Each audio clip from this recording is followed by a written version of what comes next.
Hello friends, আমি সঙ্গীতা। আমি নিয়ে এসেছি আবার একটা নতুন ব্লগ। আমার ছেলে যেই ক্লাবের প্রেসিডেন্ট টোস্ট মাস্টার বলে, সেখান থেকে হঠাৎই ঠিক হয়েছিল ট্রেকিংয়ে যাওয়া হবে সামোদে।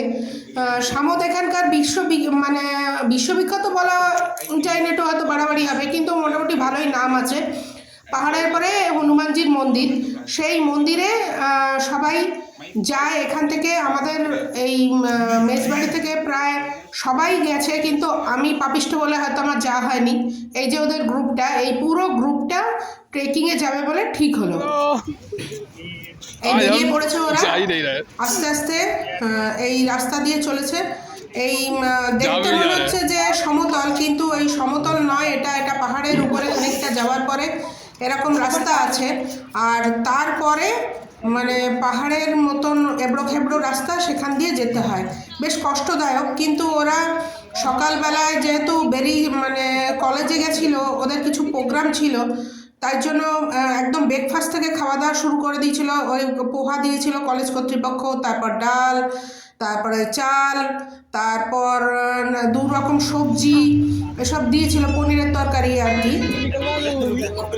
তো সেগুলো খাওয়া দাওয়া করে বেরোতে বেরোতে ওদের একটু দেরি হয়ে যাওয়ায় একদম যে সামদ মন্দিরটা আছে হনুমানজি, সেটা যেতে পারেনি। মাঝখানে ব্রেক করে একটা শিবজির মন্দির আছে, সেখানে ওরা গিয়েছিল। এই দেখুন পুরো জঙ্গলে ভর্তি, তারই মাঝখানে রাস্তা কেটে চলেছে বাস। আর যেহেতু খানিকটা যাওয়ার মতন প্লেন, ওরা সিমেন্টে, যেন গ্রামের রাস্তা বা আজকাল একটু অর্ধ উন্নত শহরগুলোতে যেভাবে রাস্তাগুলো বানিয়ে দেওয়া হয়, সিমেন্ট দিয়ে পাকা করে দেওয়া হয়, সেরকমই এক প্রকার রাস্তা। আর এই দেখুন, এই হচ্ছে পাহাড়। আমি যখন ঢুকি আমাদের এখানে চমুর দিকে, তখন এই মাঝখানে রাস্তার মাঝখানে দুপাশ দিয়ে রাস্তা যায়, আর এই পাহাড়গুলো আমরা দেখতে পাই।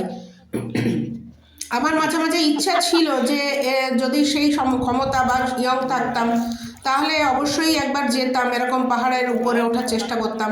যাক, আমি পারিনি, তাতে কোনো অসুবিধা নেই। এই দেখুন, মানে এই পাহাড়ের উপরে ওরা পৌঁছে গেছে। চারদিকে শুধু ভীষণই সুন্দর। আমার ছেলে বলছে, মা তুমি যদি ওই পরিস্থিতির মধ্যে না যাও, সৌন্দর্যটা তুমি বুঝতে পারবে না। দেখুন এই যে এত সুন্দর। আর এই যে ওরা চেষ্টা করছে, মুস্তাকিন বলে একটি ছেলে, ও একদম সেই চূড়ায় উঠেছিল, টপে উঠেছিল। আর বাকিরা নিচে নানা রকম হাসি মজাক, নাচ গান, এসব নিয়ে ব্যস্ত ছিল। ওই ভিউটা দেখুন কি অপূর্ব। আর একটা ভিউ আছে আপনাদের জন্য রেখেছি। পাহাড়ের মাথাটা হচ্ছে ইয়েলো, আর এই হচ্ছে উপর থেকে ভিউ। এখানকার বাড়িগুলো ভীষণ ফাঁকা, একদম খালি, একদম হন্টেড হাউস যেরকম বলে না, সেরকম খালি। কেন জানি না, হয়তো বাসের যোগ্য নয়, জলের অভাব, নানা রকম কারণে, যে কারণে লোকে ছেড়ে চলে যায়। রাজস্থানে যেরকম হন্টেড প্লেসগুলো থেকে লোকে চলে গেছে, তো সেটা আসলে তো হন্টেড ছিল না, নানা রকম অসুবিধার জন্য লোকে চলে গেছে, ইতিহাস তাই বলে। হয়তো এইগুলো ছেড়েও লোকে এই জন্যই চলে গেছে। আর এই রাস্তা বেয়ে এগিয়ে চলা হচ্ছে, এখানে শিব মন্দির আছে। আর শিব মন্দিরটা একদম নর্মাল যেরকম হয়, এই যে এখানে শিব, আমার ছেলে বিভিন্ন মন্দিরে ঘোরে তো, আর জানে যে মন্দিরে ছবি তোলা মানা, মানে যেখানে ভগবান থাকেন সেখানকার ছবি তুলতে নেই, সেজন্য তোলেনি। কিন্তু এখানে কেউ মানা করে, কিন্তু ওর মাইন্ডে এটা চলে বলে ও তুলে আনেনি। আমি বলেছিলাম আলে একটু দর্শন করতে পারতাম, আমি তো আর কোনোদিন যেতে পারবো না। তো যাই হোক, সামদে ওঠার আমার একবার ইচ্ছা আছে, যদি যাই আপনাদের কাছে সেই ভিউ অবশ্যই রাখবো।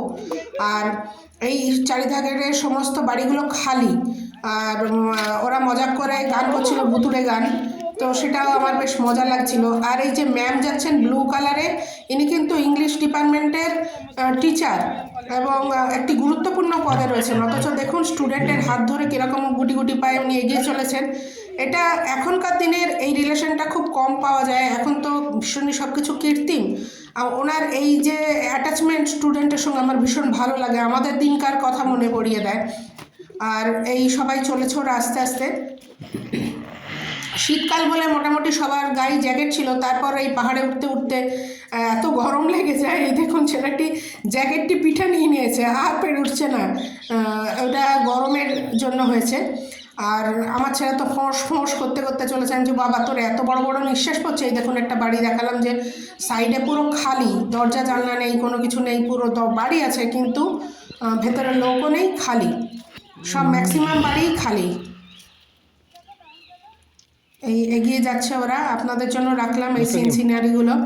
আর আমাদের ছেলেদের সঙ্গে যেরকম স্টুডেন্টও ছিল, তেমনি টোস্টমাস্টার ক্লাব তো শুধু স্টুডেন্টের নয়, যারা এই দেখুন উপর থেকে পাহাড়ের উপরের থেকে একটি ভিউ নিচের, এই যে বিভিন্ন বাড়িগুলি আর মন্দিরের পতাকা আর তার পাহাড়ের গায়ে, আর এই যে ময়ূরগুলো এখানে নিশ্চিন্ত মনে ঘুরে বেড়ায়। আর সন্ধে হয়ে এসেছে প্রায় প্রায়, হয়তো ওদের বাড়ি যাওয়ার শেষ আগের মুহূর্তে কিছু খাবার সংগ্রহ করার চেষ্টা করছে ঘুরে ঘুরে সঙ্গিনীকে নিয়ে। দেখতে ভালোই লাগে। আর আমি রাজস্থানের প্রায় অলমোস্ট জায়গা ঘুরে ফেলেছি, শুধু পুষ্কর বাকি। কিন্তু নামকরা জায়গার থেকে যদি আমি এখানে উদয়পুরিয়া মোড়ে না আসতাম, তাহলে প্রকৃতির এত কাছে আমি থাকতে পারতাম না। আমার ভীষণ ভালো লাগে প্রকৃতি, আর ভগবান হয়তো সেই জন্যই আমাকে এই প্রকৃতির কোলে 4 বছর থাকার সুযোগ দিয়েছেন। আর এই শুরু হয়েছে ওদের নাচ গান। যেটা বলছিলাম, এখানে যারা আছেন তারা সবাই স্টুডেন্ট তাও নয়। এই যিনি কালো ড্রেস পরা, ইনি হচ্ছেন একজন ইঞ্জিনিয়ার, আর আরও আছেন যিনি সরকারি কর্মী, এরকম ওদের গ্রুপে মিলেমিশে গেছেন। কিন্তু দেখুন সবাই এমন মানে চেনা ভার যে তিনি চাকরিজীবী আর কে স্টুডেন্ট। এই যে স্টুডেন্ট নাচ করছেন, আর এই ছেলেটি হঠাৎ করে আমার ছেলেকে ডাকবে যেন তাহিমাম তাহিমাম সাধনিক, আর নাচতে পারছি না, আমার বাকিটা তুই নেচে দে। এই আস্তে আস্তে দেখুন এই আমার ছেলে এসে ঢুকবে, এই যে এই যে এই যে ওকে ডাকলো, আর ও তখন একটুখানি করে দাঁড়িয়ে যাবে, আর ছেলে কমপ্লিট করবে আর কি নাচটা। এটা এই যে কালো ড্রেস পরে ইনি স্যার, এনার কথাই বললাম ইঞ্জিনিয়ার। আর এই যে বলেছিলাম ওরা ট্রেকিংয়ের জন্য গেছে, একদম চূড়ার উপরে ওঠার চেষ্টা করেছে ওরা। কি দারুণ ভিউটা এসছে। আমার এই ভিডিওটা যদি ভালো লাগে প্লিজ একটু লাইক করবেন, একটু শেয়ার করবেন প্লিজ।